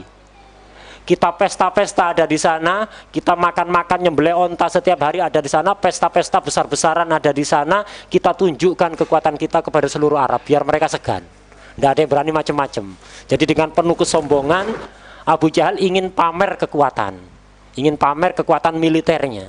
Itu dengan kesombongannya. Akhirnya terus melakukan perjalanan. Umat Islam yang diajak oleh Nabi untuk menghadang kafilah, karena memang bukan untuk perang, untuk menghadang kafilah, hanya 313, wakilah 314 atau 15 tadi itu rata-rata mereka jalan kaki. Mereka hanya bawa kuda 2 ekor. Kudanya hanya 2, ontanya hanya 70. Jadi sisanya jalan kaki. dan tidak membawa senjata lengkap karena tujuannya bukan untuk perang, hanya mau menghadang rombongan pedagang. Jadi bukan untuk perang. Sementara orang musyrikin yang berangkat dari Mekah tujuannya memang mau perang. Mereka membawa 1000 pasukan perang 1000, kudanya berjumlah 200, ontanya nggak bisa dihitung, ontanya sangat banyak sekali dengan senjata yang lengkap. Itu setiap hari mereka itu ketika bikin perkemahan itu, pesta-pesta ingin menunjukkan pamer kekuatan, itu setiap hari mereka menyembelih 10 onta. Itu dari jumlah onta yang disembelih itulah Nabi kemudian bisa memperkirakan jumlah pasukan orang musyrik. Tidak tahu pastinya, cuman perkiraan saja. Jadi Nabi ketika ada di Badar itu ketemu sebagian orang bawa air. Mau dibawa kemana ke air ini? Oh, di sana ada orang bikin kemah banyak. Ya orang-orang musyrik itu maksudnya. Nabi bertanya pada orang yang ngambil air itu, berapa jumlah mereka? Oh, enggak tahu kami. Dia banyak, mereka banyak. Kami enggak tahu saya enggak tahu berapa pastinya. Akhirnya Nabi nanya, berapa? Setiap hari mereka nyembelih onta. Kata orang yang ngambil air ini sekitar 9 atau 10. Nah, Nabi langsung paham. 1 ekor onta itu biasanya dimakan untuk 100 orang. Ini kalau 9 atau 10 berarti sekitar 1000 pasukannya. Itu Nabi menyimpulkan jumlah pasukan dari jumlah onta yang disembelih tadi. وأكثر المشركين في مكة خرجوا إلى قتال النبي محمد صلى الله عليه وسلم، لكن هناك ما خوفهم من الخروج. عاتكة عمة النبي محمد صلى الله عليه وآله وسلم رأت قبل ذلك رؤيا وأخبرتها لسيدنا العباس وأنه سيقتل كثير من المشركين أهل مكة. في رؤيا طويلة رأتها سيدتنا عاتكة فحكتها لسيدنا العباس، وقام سيدنا العباس أخبرها لأحد وانتشرت هذه الرؤيا، فكثير منهم خافوا لأنه يقول حتى أبو لهب قال رؤيا أختي عاتكة قبض باليد ما تتخلف رؤياها أبدا، وأنها نزلت صخرة وتفتتت فدخلت كل بيت وكل بيت أصيب ودخل وخرج منه ميت. خافوا من هذه الرؤيا يقول عليه. فلما كان يخاف من رؤية عاتكة قال فاستأجر العاص بن هشام بن المغيرة قال أنا لكن بيخرجون تمارض قال أنا ساكت مريض. قال هذا كم عندك لي أنت؟ عندك لي 4000 دينار وأنت عايز عن أدائها، بأسامحك من الدين الذي عليك وخرج بدل عني، بأستأجرك هذا إجرة لك، وإذا قتلت أولادك علي أن أعولهم بعد موتك. فرح هذا وخرج. وهكذا بعضهم تمارضوا خافوا من رؤية عاتكة. ممن سمع تلك الرؤية أمية بن خلف هذا الذي كان يعذب سيدنا بلال، وكان سمينا لئيما، فأراد أن يتخلف وعزم أنه ما بيترك، خاف من تلك الرؤيا. فلما خاف جاءه عقبة بن أبي معيط ببخور في المجمرة وضعه بين يديه، فقال الذي ما يستطيع يخرج للقتال هذا مثل النساء، وأنت تبخر جلس محلك فإنك مثل الحريم الذين لا يخرجن للغزو ولا للقتال. قالوا قبحك الله، فرمى بالمبخرة وعزم للخروج وخرج. وقد كان أخبره سيدنا سعد بن معاذ، كان يأتي إلى مكة ويطوب الكعبة. ذات مرة أحد ذكر النبي محمد صلى الله عليه وسلم فرفع صوته سيدنا سعد بن معاذ بالدفاع عن النبي محمد صلى الله عليه وسلم، وقال له لما سمع سعد بن معاذ أبو جهل يذكر النبي محمد صلى الله عليه وسلم، فقال له فدافع سيدنا سعد وإن كان في مكة.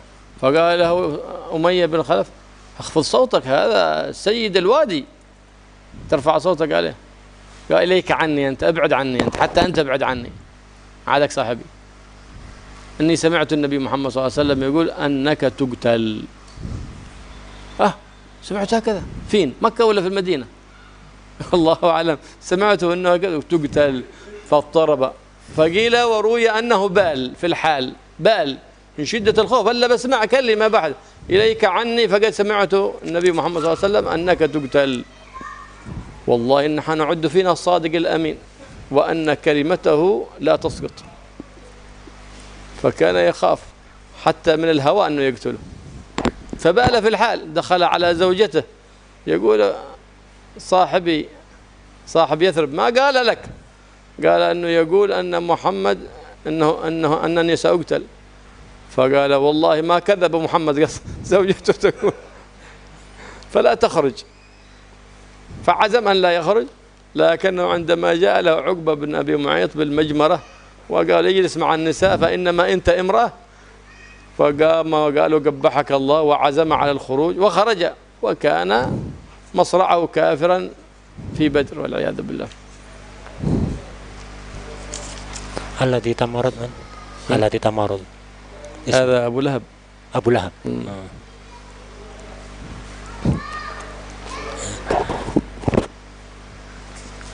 Ketika Abu Sufyan tadi kirim surat minta bantuan perlindungan atas barang dagangannya, kirim surat ke Mekah, hampir seluruh laki-laki yang ada di Mekah itu keluar untuk memerangi Nabi.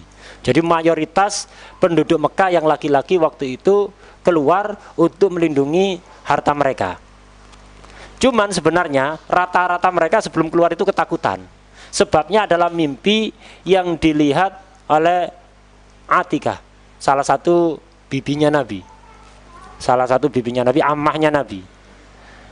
Atikah ini melihat mimpi yang menakutkan. Panjang sekali mimpinya. Singkatnya, Atikah ini melihat ada batu besar yang meledak itu.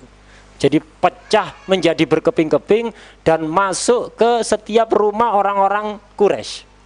Jadi batu gede meledak, pecah berkeping-keping, setiap kepingannya masuk ke setiap rumah orang Quraisy, dan ada yang mati dari rumah itu yang kemasukan kepingan batu tadi itu. Atikah ketakutan. Ini bukan main-main, ini mimpi yang akan menjadi kenyataan. Akhirnya Atikah ini menyampaikan mimpinya kepada Sayyidina Abbas. Dan kemudian Sayyidina Abbas menceritakan mimpi ini sampai akhirnya viral ada di Mekah. Dan semua orang paham maksud dari mimpi ini, bahwa akan banyak orang yang terbunuh dari orang-orang Quraisy. Semuanya paham seperti itu mimpi ini. Mereka pun ketakutan, mau keluar itu ketakutan. Bahkan sebagian dari mereka saking takutnya ada yang pura-pura sakit, yaitu Abu Lahab. Jadi Abu Lahab ini termasuk jagoan orang Mekah ini, Abu Lahab ini. Tapi tidak ikut perang. Kenapa? Ketakutan gara-gara mimpi saya Atikah tadi itu. Jadi dia pura-pura sakit, akhirnya nyari orang untuk jadi penggantinya dia. Jadi ada orang punya hutang ke Abu Lahab. Berapa hutang kamu padaku? 4.000 dinar. 4.000 dinar itu jumlah yang sangat banyak. 1 dinar itu 4 gram seperempat emas. Ini 4.000. Tinggal kali berapa miliar itu. Jadi utangnya sangat banyak. Berapa utangmu padaku? 4.000 dinar. Udah, kamu tidak usah bayar utang kamu. Yang penting kamu berangkat ikut mereka, orang-orang Quraisy yang mau pergi ke Badr, gantikan aku.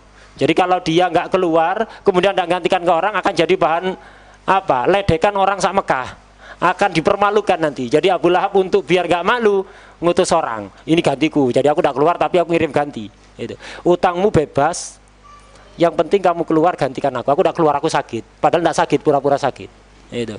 Nanti kalau kamu sampai mati ada di Badr, jangan bingung dengan keluargamu. Aku akan nanggung biaya hidup mereka. Akhirnya seneng ini keluar. Abu Lahab nggak mau keluar karena takut melihat mimpi tadi itu. Di antaranya lagi yang ketakutan adalah Umayyah bin Khalaf. Umayyah bin Khalaf ini ketakutan. Ada 2 faktor yang membuat Umayyah bin Khalaf ini ketakutan. Yang pertama yang mimpinya Atikah tadi. Yang kedua, ada kisah. Jadi ada Sayyidina Sa'ad bin Mu'ad. ini sudah mukmin ini. Suatu hari beliau ini pergi tawaf di Baitullah. Sa'ad bin Mu'adz ini tawaf di Baitullah. Ketika sedang tawaf, mendengar Abu Jahal yang waktu itu tokohnya orang Mekah yang sangat disegani. Mendengar Abu Jahal menyebut-nyebut nama Nabi Muhammad. Sayyidina Sa'ad bin Mu'adz tak terima. Ini kurang ajar, menyebut-nyebut Nabi Muhammad dengan tak sopan. Dihampiri Abu Jahal, disuruh diam. Diam kamu. Itu. Jadi beliau melakukan pembelaan untuk Nabi dengan mengangkat suara. Abu Jahal tidak biasa diperlakukan seperti itu. Ini tokoh sangat disegani. Melihat itu, Sa'ad bin Mu'adz berani berkata keras, mengangkat suara di hadapan Abu Jahal. Umayyah bin Khalaf ini menghampiri Sayyidina Sa'ad. Sa'ad, berani-beraninya kamu mengangkat suara di depan pemimpin kami. Ini pemimpin kami, tidak ada orang berani mengangkat suara seperti kamu. Jangan berani-berani kamu, kata Umayyah. Sayyidina Sa'ad langsung bilang, udah kamu pergi sana, pergi. Jangan ikut-ikut. Kamu dengar ya, aku mendengar Nabi berbicara kalau kamu akan dibunuh. Langsung seketika itu dia gemeter. Kenapa? Dia sadar Nabi itu kalau ngomong apa-apa pasti terjadi. Kalau cerita sesuatu yang lalu mesti benar. Kalau berbicara sesuatu yang akan terjadi di masa depan yang belum terjadi pasti terjadi. Mereka semua orang kafir meyakini itu. Semua mereka tidak ada yang meragukan Nabi, cuman gengsi aja. Umayyah langsung gemeter ketakutan. Sebagian riwayat mengatakan ngompol dia kepuyu. Ada di situ, ngompol. Dia kembali pulang, ketakutan, ketemu istrinya bingung. Kenapa kamu kok gemeter? Terus ngompol gini. Iya, aku tadi dengar, katanya Muhammad bilang kalau aku akan terbunuh. Oh, hati-hati. Muhammad tidak pernah bohong. Istrinya bilang begitu. Kalau dia sudah mengatakan sesuatu, pasti terjadi. Tidak bakalan tidak terjadi, pasti terjadi. Jangan ikut kamu dengan rombongan itu. Akhirnya Umayyah bin Khalaf berencana tidak ikut, sudah takut, ketakutan. Karena ketakutan, Abu Jahal itu bukan Abu Jahal, Uqbah bin Abi Mu'ayth. Ini salah satu orang musyrik juga. Uqbah bin Mu'ayth mendengar Umayyah ketakutan tidak mau keluar, dia pergi ke rumah, menghampiri rumahnya Umayyah ini, bawa bukhur yang khusus untuk perempuan, biasanya untuk obat singset itu. Jadi bawa bukhur di Umayyah, kamu udah ikut perang, udah ini bukhur kamu pakai. Biasanya istrinya yang pakai, ini Umayyah disuruh pakai. Kamu takut ya keluar, kamu perempuan kamu itu, udah pakai bukhur ini. Jadi suruh pakai bukhur yang khusus perempuan. Melihat itu marah, jengkel dia, gengsi. Apa-apaan kamu? Dilempar bukhur itu, aku akan keluar untuk jaga gengsi. Itu. Akhirnya dia keluar. Umayyah bin Khalaf awalnya tidak mau keluar gara-gara dihina oleh Uqbah bin Abu Mu'ayth tadi. Akhirnya dia memutuskan untuk ikut keluar. فلما تحرك المشركون من مكة وكان في أول رمضان ولا زالوا يخرجوا من بيوتهم خيلاء وبطرا ورئاء الناس وأرادوا أن يصدوا عن سبيل الله سبحانه وتعالى. ففي أول مرحلة نزلوا فيها يسمى بوادي فاطمة في الزمان الأول، وفي الحال يسمى بمر الظهران. نحر أبو جهل فرعون هذه الأمة 10 من الإبل ضيافة منه. هذه أنه كل مرحلة ينزلون في يوم ضيافة على هذا، وكل يوم في ضيافات ما شاء الله. هذا 10 إبل على هذا اليوم وغدا هذا. أول ضيافة كانت من أبي جهل الجاهل، فدحر 10. فواحدة من الإبل عندما بعد أن نحرت قامت تمشي وتجري، وصار دمها يرش، فما من خيمة لأحد إلا وأصيب من دم تلك الناقة. فخاف الناس وارتعب الناس. هذا الشؤم والعياذ بالله، هذا دليل الهزيمة، لأنه ما من خيمة إلا وأصيبت. فبعض القبائل أخذت أمتعتها ورجعت، قال هذا النذير شؤم والعياذ بالله.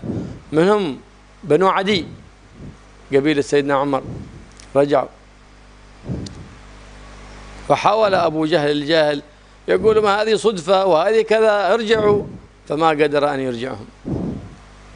وهذه علامات كثيرة ظهرت على هزيمتهم، لكنهم أبوا. وأبو جهل الجاهل يعرف أن النبي محمد صلى الله عليه وسلم على حق، تعرف أنه كلامه صدق، وأن ما بدأ نسميه الصادق الأمين، ولا بدأ عرفنا منه الكذب، فلماذا كذبت يا أبو جهل؟ قال نعم، بنو هاشم فيهم الرفادة والسقاية والحجابة، فهم يسقون الحاج ويطعمون الحاج، وهم مسؤولين عن الكعبة، وعادة النبوة فيهم، نحن معاشي لنا. شوف الحسد كيف يوقع صاحبه في شر المهالك. الحسد والعياذ بالله الذي أوقع المشركين وأوقع اليهود في أخبث المسالك، ووقعوا في شر المهالك، الحسد والعياذ بالله.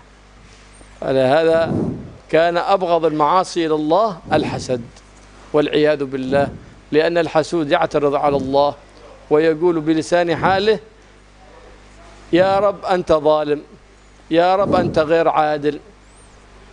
فلهذا لا يكون مؤمنا من يكون يحسد الناس. فانتبه، تعتقد أنه هو ولي من أولياء الله من يحسد الناس، لا، هو لم يبلغ درجة الإيمان.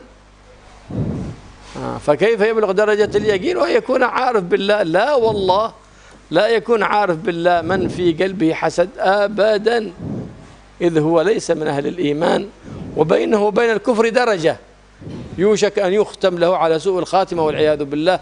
فاحذر أن يكون في قلبك حسد على حد، فإن أولئك الذين ماتوا وهم على الشرك والعياذ بالله، لأن قلوبهم ملآنة بالحقد والحسد. نسأل الله أن يحفظنا وإياكم من كل حسد وكل بغض وكل حقد، ويحفظنا من شر الحاسد، من شر الحاسدين والباغضين والماكرين والساحرين والعائنين، ويشغل الظالمين بالظالمين ويخرجنا منهم سالمين. وللكلام تتمة إن شاء الله بعد صلاة العصر. Orang-orang musyrikin itu mulai keluar meninggalkan Mekah untuk menuju Badr, mau memerangi Rasulullah SAW dan para sahabat. Itu berangkat di awal bulan Ramadan. Mereka keluar dengan penuh kesombongan. Jadi mereka keluar dengan penuh kesombongan dan penuh gaya. Itu mereka yakin bakal menang. Padahal sebenarnya mereka juga ketakutan.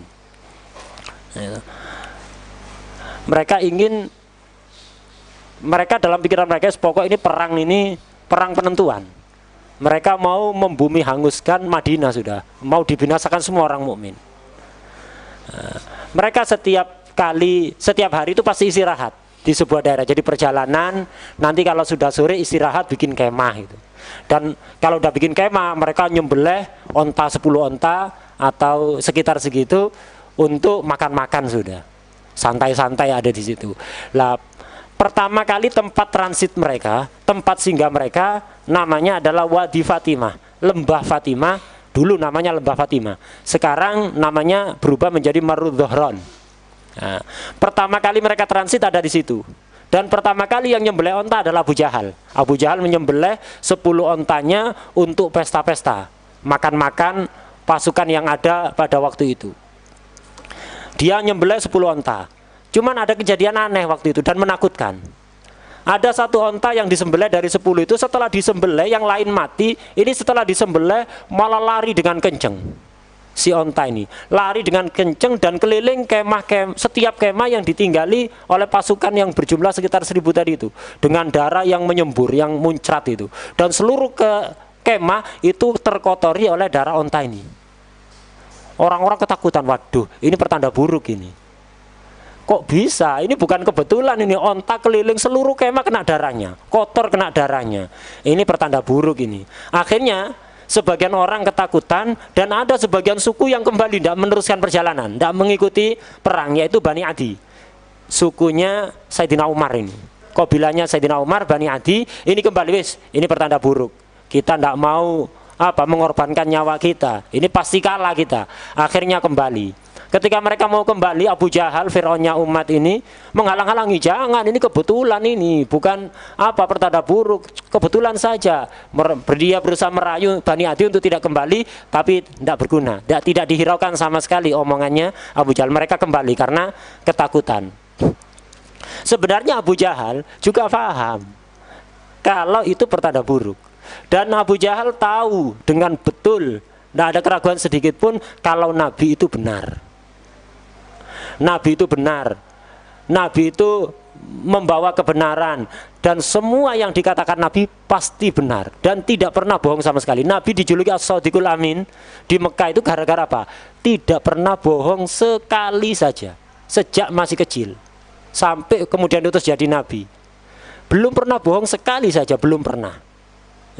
Jadi Abu Jahal itu yakin betul Nabi itu benar dan betul-betul Nabi akhir zaman. Cuman kenapa kok tidak iman kalau sudah betul-betul yakin? Ada yang pernah nanya, ya Abu Jahal, kenapa kalau kamu memang yakin Muhammad itu benar, kenapa kamu tidak ikut? Waduh, ya apa ya? Masa semua kemuliaan dikuasai Bani Hashim? Jadi Nabi ini sukunya, jadi Quraisy itu ada beberapa suku, diantaranya adalah Bani Hashim. Bani Hashim ini suku Quraisy yang paling terhormat. Masa semua kehormatan dikuasai Bani Hashim? Sikoyah, kehormatan ngasih minum kepada orang-orang haji setiap tahun, itu dilakukan Bani Hashim. Yang jadi juru kunci Ka'bah, Bani Hashim. Kemuliaan ini Bani Hashim. Lah sekarang Bani Hashim ada Nabi dari mereka. Enak semua dikuasai Bani Hashim. Enggak. Abu Jahal Quraisy tapi bukan Bani Hashim. Dia hasud kepada Bani Hashim. Masa semua dikuasai Bani Hashim? Lah ini hasud. Hasudlah yang menghalangi Abu Jahal dan mayoritas orang kafir Mekah untuk tidak beriman kepada Nabi. Kalau yakin, tidak ada keraguan sedikit pun. Yakin seyakin-yakinnya kalau beliau betul-betul Nabi akhir zaman. Tapi gengsi dan hasudlah yang menghalangi mereka beriman. Karena itu hati-hati dengan sifat hasud. Sifat hasud ini bisa menjerumuskan kita, bisa membinasakan mereka. Dan ini adalah salah satu maksiat yang paling dibenci oleh Allah Subhanahu wa Ta'ala. Kenapa? Orang yang hasud itu walaupun lesannya tidak ngomong, tapi lisanul halnya dia ngomong, ya Allah engkau zalim, ya Allah engkau tidak adil. Itu lesan halnya dia. Orang yang hasud itu. Orang hasud ini tidak ada cahaya keimanan pada hatinya. Karena itu jangan percaya kalau ada wali kok hasud, jangan pernah ya. Al-Arif Billah dijuluki Al-Arif Billah, wali kok hasud, jangan pernah. Iman aja enggak dia. Orang hasud itu. Hasud dan kufur ini terpisah oleh jarak yang sangat tipis, dan dikhawatirkan orang yang hasud matinya dalam su'ul khotimah waliyadzubillah. Semoga kita dijaga dari sifat-sifat yang jelek, hasud dan yang lain-lain. Dan pembahasan perang Badar ini insya Allah nanti akan diteruskan setelah sholat asar sekitar jam 4 nanti.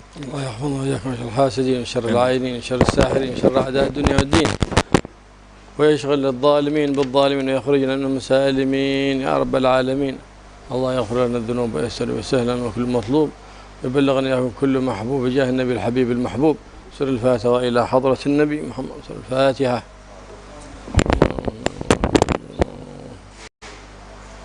وإياك نستعين. آمين. ربنا تقبل وتب علينا وخلق كعباتي بالعطاء لا تمشي صلى الله عليه وسلم. سبحان الله وسلام على المرسلين والحمد لله رب العالمين.